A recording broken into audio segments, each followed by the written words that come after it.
Assalamualaikum warahmatullahi wabarakatuh.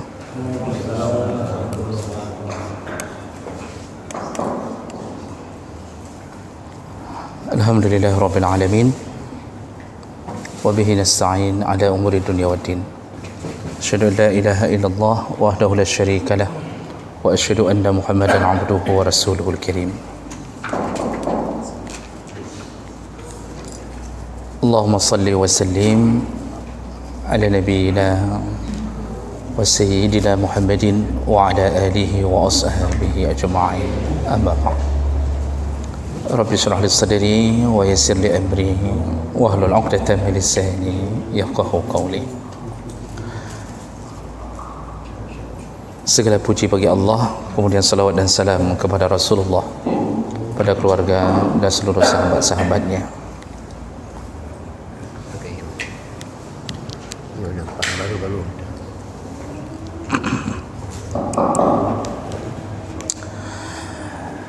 Bapak Ibu jamaah salat maghrib dan isya, ya Allah muliakan insya-Allah.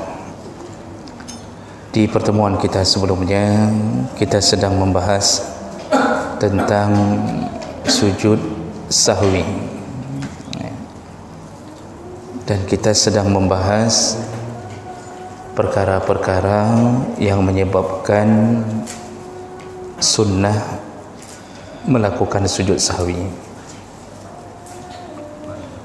Kita sudah bahas 3 yang menjadi penyebab adanya sujud sahwi. Yang pertama, sekedar pengingat ulang, yaitu ketika imam atau orang yang salat sendiri melupakan sunnah-sunnah muakkad di dalam salat. Jadi perkara-perkara yang sunnah muakkad di dalam salat tertinggal, maka diganti dengan sujud sahwi.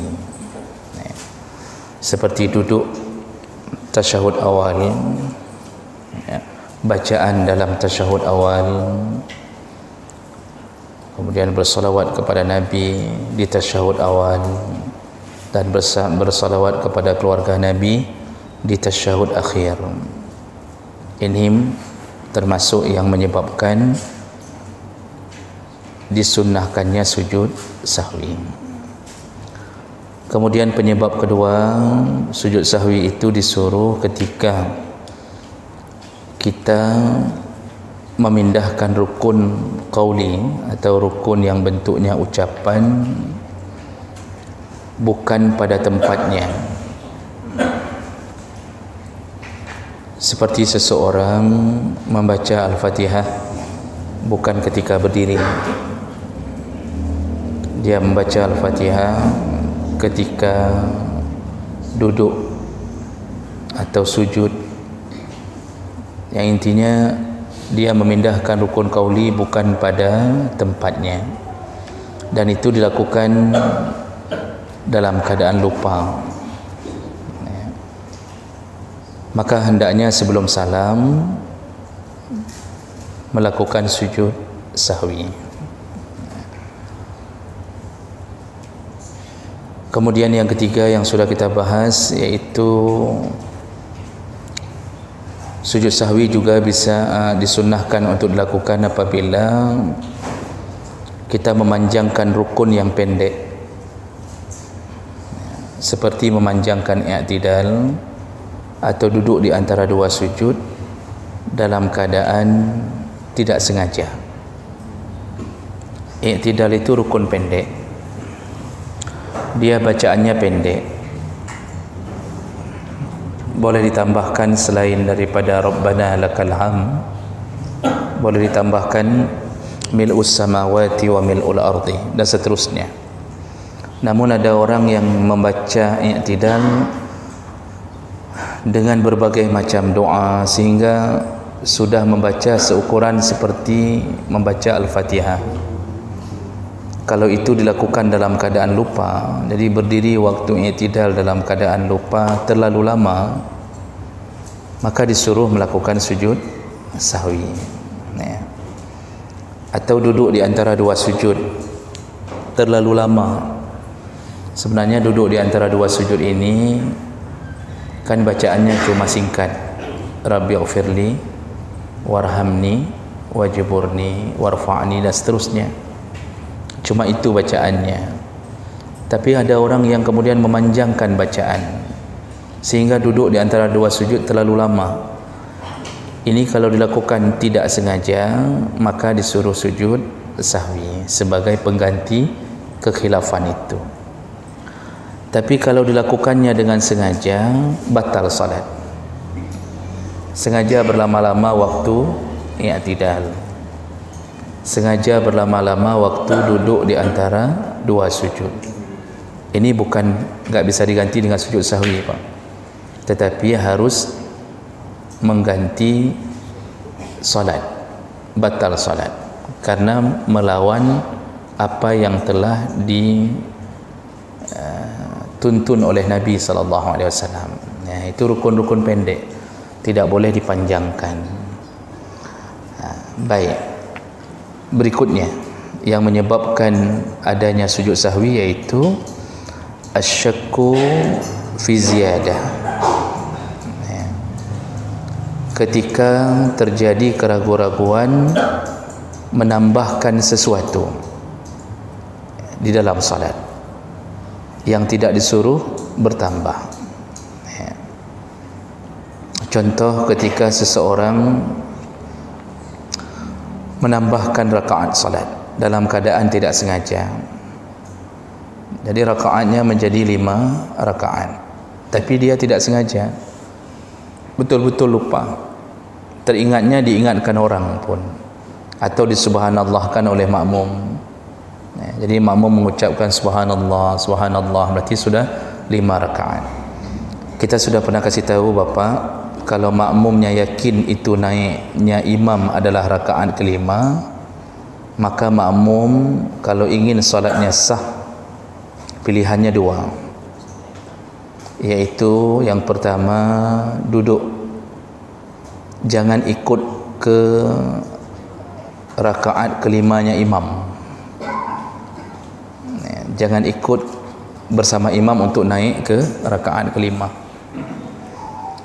Jadi makmum duduk saja, langsung duduk tasyahud akhir, baca apa yang perlu dibaca, nanti tunggu imam, lalu salamnya bersama imam. Itu sah salat sempurna jamaah. Namun nanti tutup dengan sujud sahwi kalau imamnya sujud sahwi. Kalau imamnya tidak sujud sahwi, maka kita pun tidak perlu untuk sujud sahwi. Namun setelah salam, ini imam lupa sujud sahwi, karena bisa jadi imam enggak sadar bahwa dirinya 5 rakaat. Bisa jadi imam sendiri yakin bahwa dia masih 4 rakaat. Setelah salam, kita ingatkan makmum, kita ingatkan imam bahawa salat tadi sudah 5 rakaat. Nah, apa yang harus dilakukan oleh imam? Tambah rakaat lagi? Tidak, kalau tambah rakaat lagi udah 6. Jadi apa? Langsung duduk bersama lalu sujud sahwi. Sempurnalah salat itu. Cara kedua yaitu dengan melakukan mufaraqah, berpisah dari imam. Jadi makmum berniat mufaraqah dari imam, langsung dia duduk tasyahud akhir sendiri, salam sendiri, tidak lagi menunggu imam. Nah, kedua-dua salat ini sah. Yang pertama dapat pahala sempurna berjamaah kalau mau nunggu imam. Yang kedua tidak lagi dapat pahala sempurna karena dia keluar dari barisan imam. Tapi kalau kita ikut ke rakaat kelimanya imam, sedangkan kita tadi yang mengucapkan subhanallah, kita tahu imam sudah salah nih, sudah naik rakaat kelima, karena kita panik. Ya, kita kadang-kadang ada yang panik karena kurang ilmu. Ya, penyebab panik dalam solat itu apa? Kurangnya ilmu, sehingga tidak tahu mau melakukan apa. Ya, ini imam naik rakaat kelima, kita dalam hati kita pukul 2 pukul kan begitu. Dia bingung sendiri, ini naik dengan imam atau dia duduk. Sampai ada yang nanya ke kanan ke kiri, kiban pekat. Tak ke mana? Naik kita atau enggak misal. Kalau dia naik dengan pengetahuan itu salah, maka di situ juga batallah salatnya. Imam enggak batal. Yang batal si makmum ni.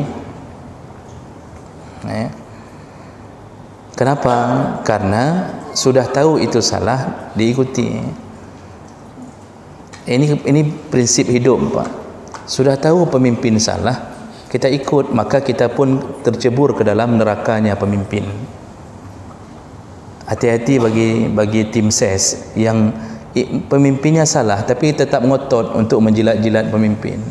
Sudah tahu pemimpinnya salah tapi tetap juga terikut, maka dia sedang mengikuti pemimpinnya untuk masuk ke dalam neraka. Itu prinsip hidup dalam jalan berjamaah.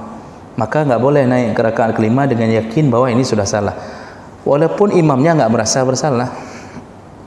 Nah, di situ batal salat. Tapi kalau kita tidak tahu, kita enggak tahu ni, enggak tahu apa yang terjadi, karena dari tadi enggak khusyuk, enggak tahu pun kita ni imam apa yang terjadi ni, rakaat berapa imam, akhirnya kita terikut ke imam dalam keadaan tidak tahu, malah itu yang sah salatnya. Dia sah tapi dia bukan orang yang terbaik. Kenapa? Enggak ada ilmunya. Jadi meron-ron, bahasa Acehnya meron-ron. Kemana ya sudah ikut sajalah. Maka dalam dunia ini ada juga orang yang meron-ron. Enggak ada prinsip, enggak tahu halal haram, yang penting ikut. Kemana angin membawa, kalau sedang ini enak ikut ke sini, kalau sedang di sana enak ikut ke sana, galak-galak. Jadi ini kalau terjadi penambahan dalam sebuah amalan dalam salat, itu nanti di ujung disuruh sujud sahwi. Seandainya kita ragu-ragu, hadis dari Abdurrahman bin Auf qala sami'tu Rasulullah sallallahu alaihi wasallam yaqul idza syakka ahadukum fi salatihi, kalau kalian ragu-ragu atau seseorang ragu-ragu dalam salatnya, falam yadri awahidatan shalla am isnatain, dia ragu-ragu ni, tidak tahu apakah salatnya masih satu rakaat atau sudah dua rakaat, falyaj'alaha wahidah, kata Rasulullah, jadikanlah dia satu. Wa iza lam yadri isnatain shalla am salasan, kalau orang ragu-ragu ni sudah dua atau tiga, saya salat subuh, sudah dia salat subuh tapi dia sudah ragu-ragu ni, ini dua rakaat apa tiga rakaat, apa kata Rasulullah, faliyaj'alaha isnatain, maka jadikanlah dia dua. Maksud jadikan dua, anggap dua, anggap dia dua.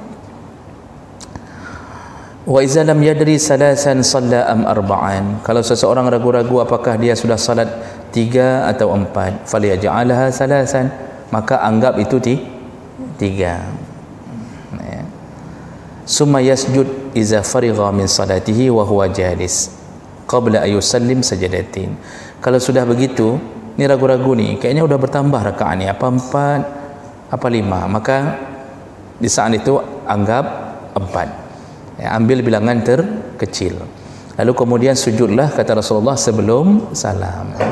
Jadi kalau ragu-ragu bertambah rakaat atau bertambahnya satu amalan yang enggak disuruh, maka disuruh sujud sahwi. Baik. Berikutnya, penyebab munculnya sujud sahwi adalah asyakku fi tarki ba'di muayyan min ab'ad as-salah. Kalau tadi ragu-ragu bertambah, sekarang ragu-ragu berkurang. Ini udah lakukan apa belum? Udah lakukan apa belum? Jadi dia ragu-ragu, kayaknya ni kurang nih, kayaknya kurang. Kalau tadi ragu-ragu kayaknya udah lewat nih, maka tetap sujud sahwi. Itu dengan sujud sahwi itu, walaupun kita salat dah 5 rakaat, Allah menggenapkannya menjadi 4 rakaat. Itu sujud sahwi itu sangat-sangat memanjakan umat Muhammad sallallahu alaihi wasallam. Jadi kekurangannya langsung ditutupi oleh Allah. Nah, sekarang terjadi keraguan-raguan meninggalkan sesuatu. Jadi berkurang nih, kayaknya belum nih, misalnya begitu.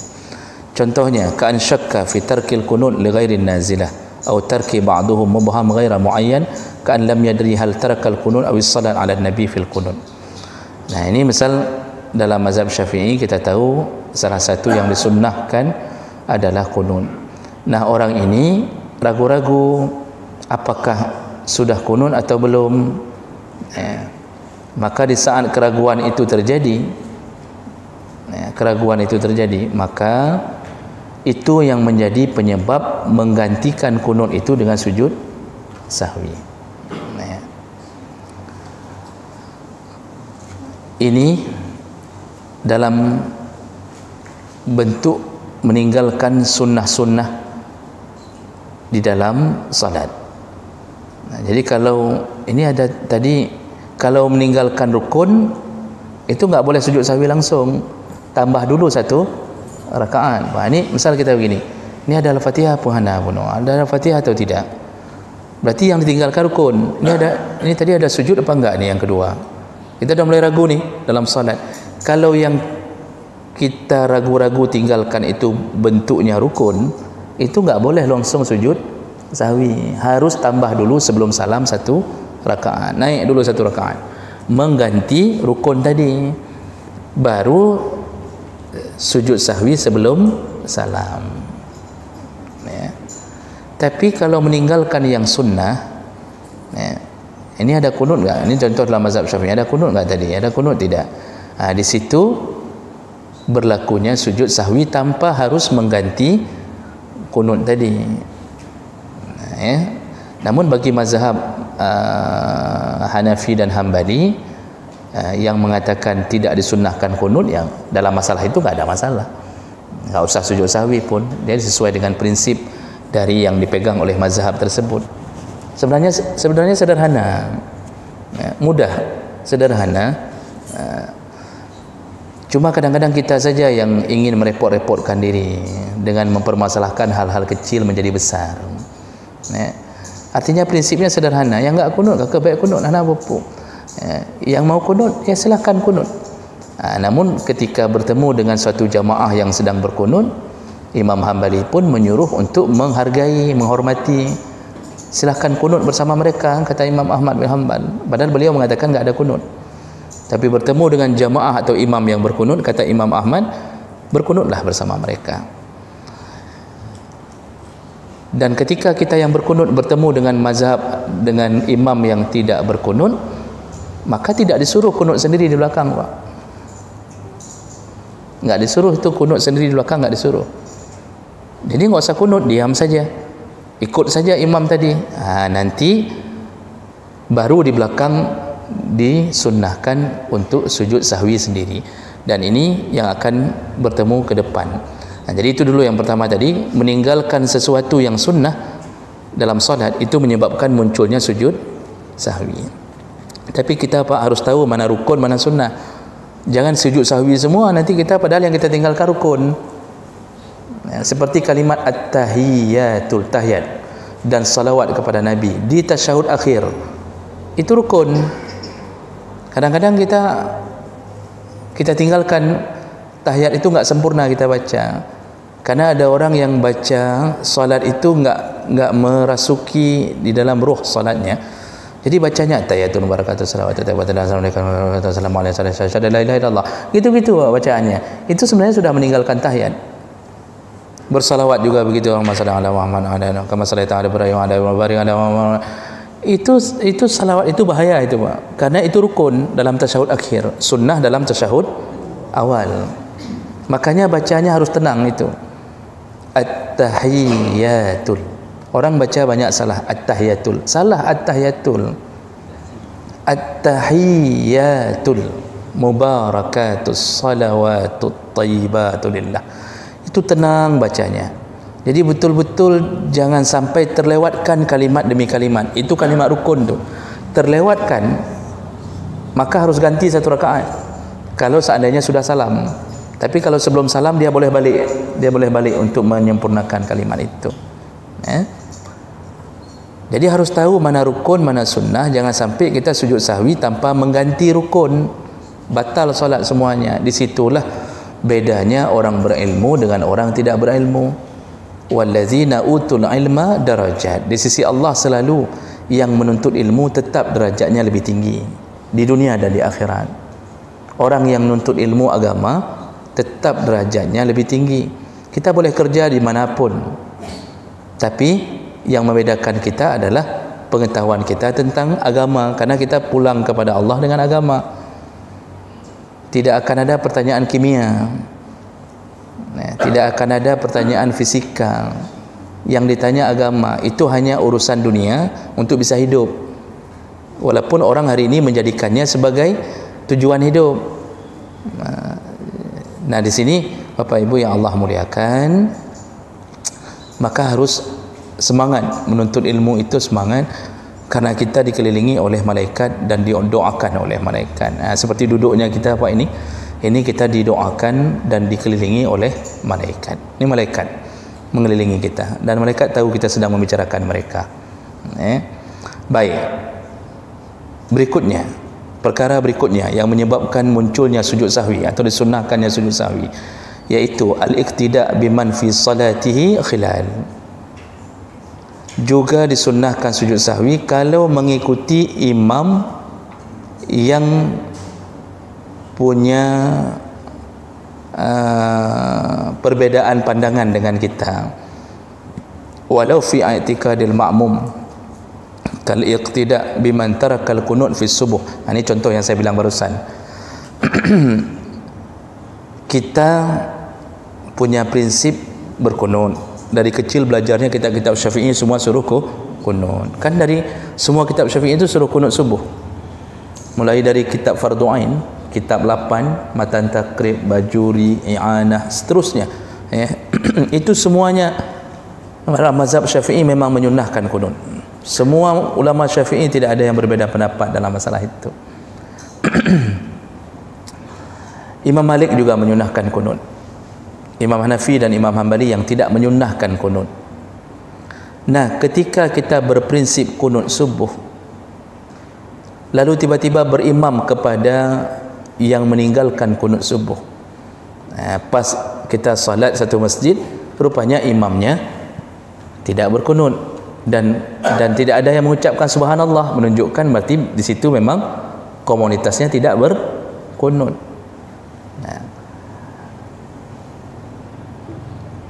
Au biman yatrukus salah ala nabi fi tasyahud awal, atau kita berimam kepada orang yang meninggalkan salawat kepada nabi di tasyahud awal. Salawat kepada nabi tasyahud awal kan sunnah, tapi ditinggalkan. Ini otomatis kalau kita tahu. Kalau kita tidak tahu, tidak ada urusan. Tapi bagaimana kita mau tahu bacaan imam, dia ada salawat atau tidak? Kalau kunut kan ketahuan, karena kunut itu disuruh jaharkan. Kita ambillah contoh tadi, kita berimam kepada yang tidak berkunut misal. Nah, bagaimana pandangan dalam mazhab Syafi'i? Fayasjudu ba'da salamil imam, maka hendaknya si makmum tadi melakukan sujud sahwi sendiri setelah selesai salamnya imam. Setelah selesai salamnya imam, disunnahkan untuk melakukan sujud sahwi sendiri. Wa qabla salami nafsih, dan sebelum salam sendiri. Imam dah salam, assalamualaikum, assalamualaikum, di situ baru disuruh sujud sahwi sendiri bagi yang berprinsip berkunut tadi. Dia punya prinsip kunut, tiba-tiba bertemu dengan imam yang tidak kunut, enggak disuruh untuk angkat tangan sendiri di belakang, Pak. Kalau angkat tangan sendiri di belakang, ini berarti ada pekerjaan yang menyelisihi pekerjaan imam. Jadi bagaimana? Ya sudah, ikut saja. Imam enggak kunut, ikut saja, dan jangan mepep-pep di dalam hati. Hai kurang aja anak kunut kah orangnya. Ini malah menimbulkan dosa. Ini menimbulkan dosa, Pak. Karena ini urusan khilafiyah nih. Nah, ini bukan urusan bid'ah, ini urusan khilafiyah. Jadi jangan bahasakan bahwa kunut dan tak kunut itu bid'ah.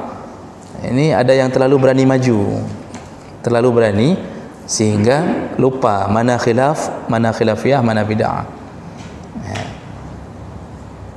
Dan tidak perlu pun imam memberi waktu untuk makmum berkunut sendiri. Karena ada sebahagian imam gedeng, habis dia baca Rabbana lakal hamdu mil'us samawati wa mil'ul ardi, imam yang dia tidak berkunut, tapi karena dia pikir ni toleransi ni, ya, disuruh toleransi, lalu dia berdiri saja, enggak rukuk. Dia maksud dia memberi izin kepada makmum yang kunut untuk kunut sendiri, malah itu enggak disuruh sebenarnya itu.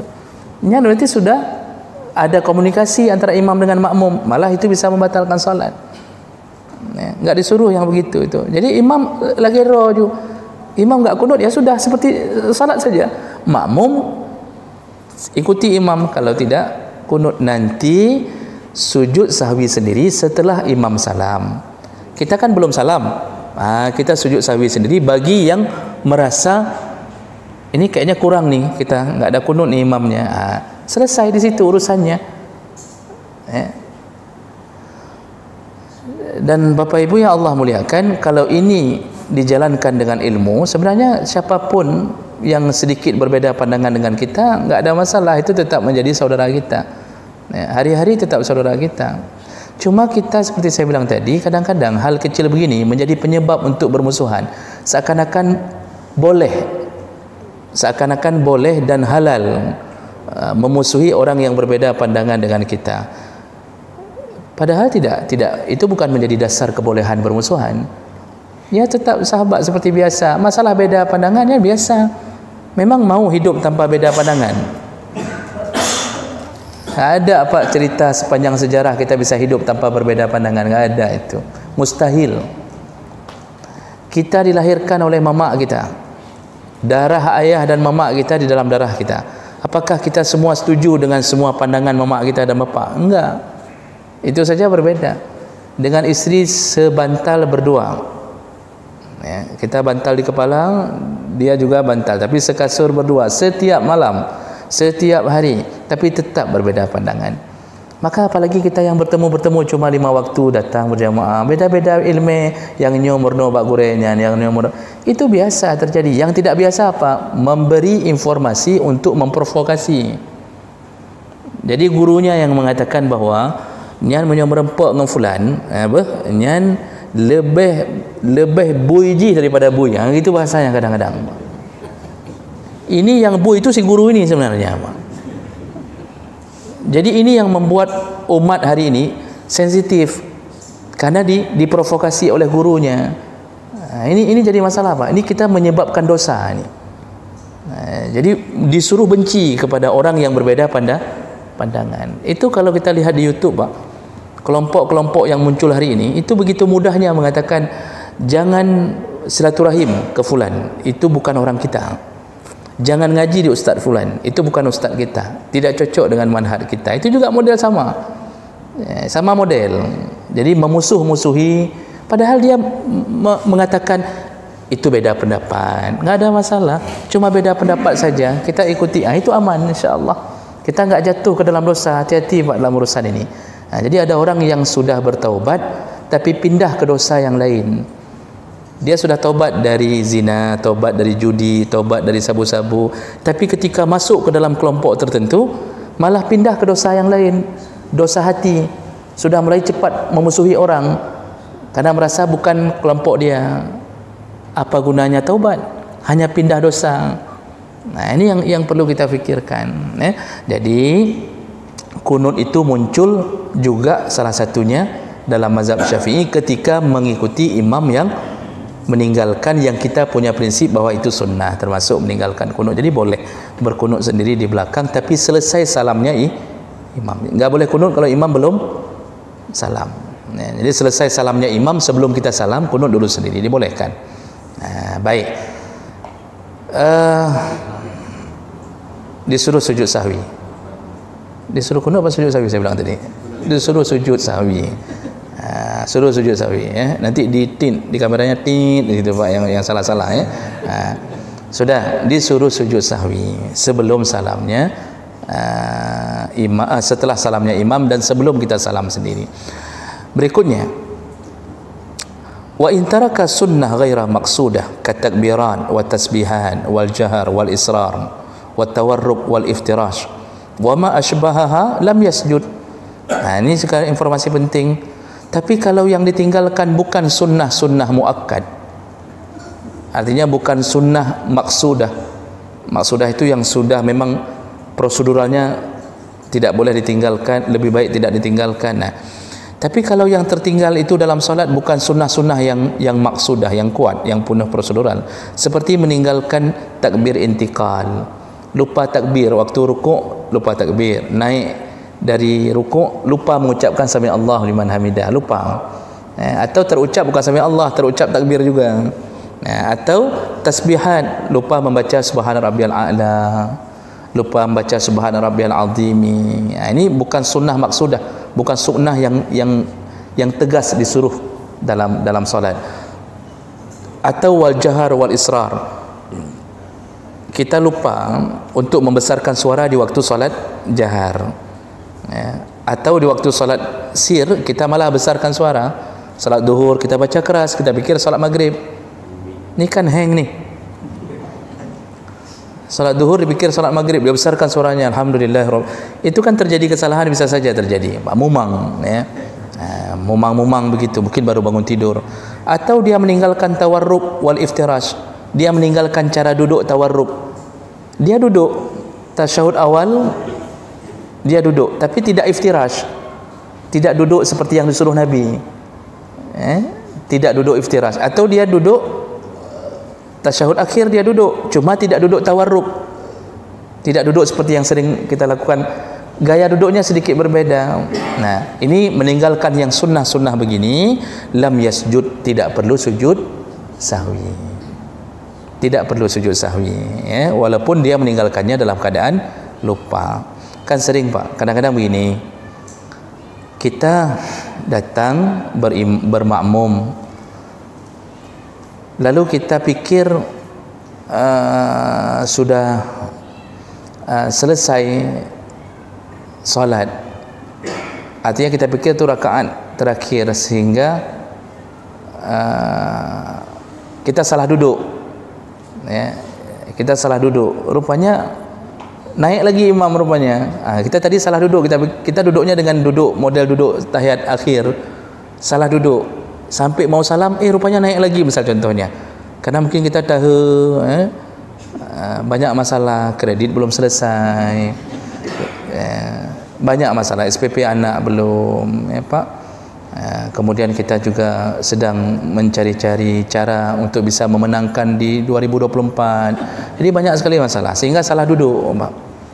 Ketika salah duduk ini, rupanya naik lagi.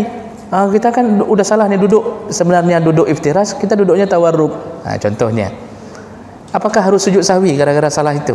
Tidak, itu bukan sunnah maksudah, tidak perlu sujud sahwi.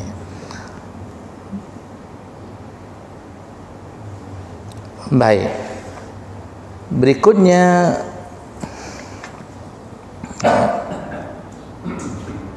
yang perlu juga kita tahu bahwa cara untuk melakukan sujud sahwi itu bagaimana. Nah, ini pembahasan terakhir kita pada malam ini. Jadi kita sudah tahu penyebab-penyebab munculnya atau disunnahkannya sujud sahwi. Nah, terakhir adalah mahallus sujud as-sahwi, wasifatuhu. Kapan sujud sahwi itu dilakukan dan bagaimana caranya? Ada sedikit khilaf di antara ulama tentang kapan sujud sahwi. Kalau menurut mazhab Hanafi, sujud sahwi itu dilakukan setelah salam, semuanya setelah salam dalam mazhab Hanafi.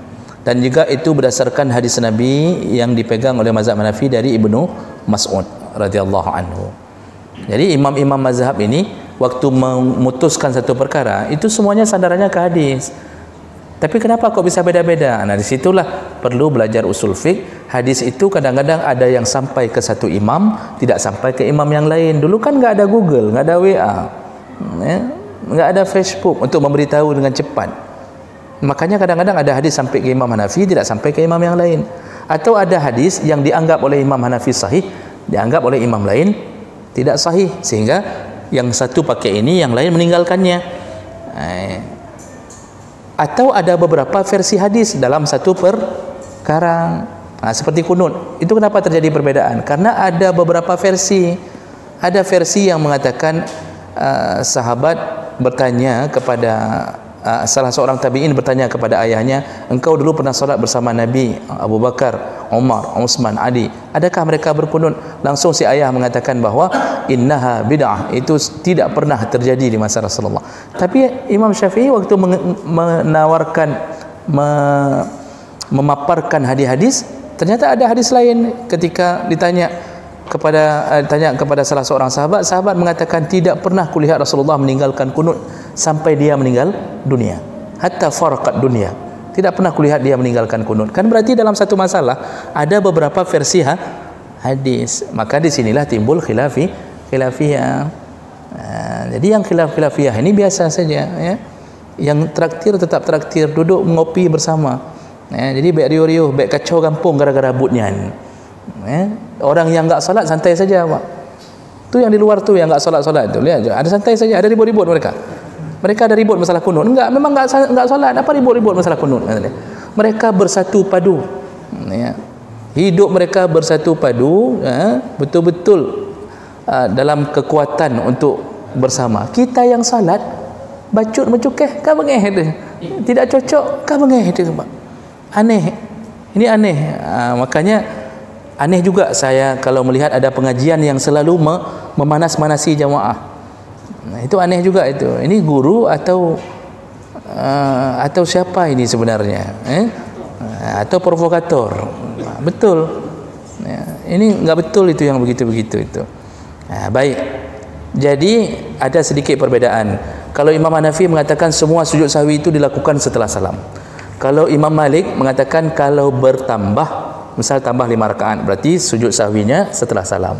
Tetapi kalau berkurang, sujud sahwinya sebelum salam. Itu versi Imam Malik.